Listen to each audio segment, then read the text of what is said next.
हलचल TV network और आप देख रहे हैं हलचल टीवी न्यूज़। हर हलचल पर नजर, हर हलचल की खबर। नमस्कार दर्शक मित्रों, हलचल टीवी न्यूज़ में आपનું हार्दिक स्वागत है।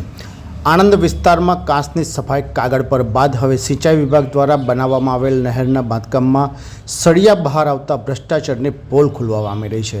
કેન્દ્ર હોય કે રાજ્ય કે પક્ષ, ભ્રષ્ટાચાર મુક્ત શાસનના ગમે તેટલા દાવા કરવામાં આવે, પરંતુ એ દાવા પોકળ સાબિત થતા હોય તેમ આણંદ કાંસ વિભાગ દ્વારા કાંસની સફાઈ કાગળ પર હોવાની આશંકા બાદ હવે સિંચાઈ વિભાગ દ્વારા બનાવવામાં આવેલ નહેર બાંધકામમાં પણ સળિયા ઉપસી આવતા ભ્રષ્ટાચારની પોલ ના સવાલ ઉઠવા પામ્યાનું જાણવા મળ્યું છે। પ્રાપ્ત વિગતો અનુસાર છેલ્લા 3 દાયકાથી રાજ્ય બાદ દશકથી કેન્દ્ર સરકાર હોય કે શાસક પક્ષ દ્વારા ભ્રષ્ટાચાર મુક્ત શાસનના દાવા કરવામાં આવી રહ્યા છે, પરંતુ તે દાવા હવે પોકળ સાબિત થવા સાથે પડી પટોળી ભાત ફાટે પણ ફીટે નહીંની ઉક્તિ સાર્થક થતી હોય તેમ તંત્રમાં ભ્રષ્ટાચાર ઉપર ઉધઈ ચડવા પામી હોય તેવી આશંકા આણંદ વિસ્તારમાં પસાર થતા કાંસની સફાઈમાં વિભાગનું લોલમલોલ ઉજાગર થતું હોય। સફાઈ કાગળ પરના સવાલ સાથે હવે સિંચાઈ વિભાગ દ્વારા પણ સારસા વાસદ માર્ગ પરની નહેરના બાંધકામમાં સળિયા દેખા દેતા ભ્રષ્ટાચારની પોલ ખુલવા પામી રહ્યાના સવાલ ઉઠવા પામી રહ્યાનું જાણવા મળ્યું છે।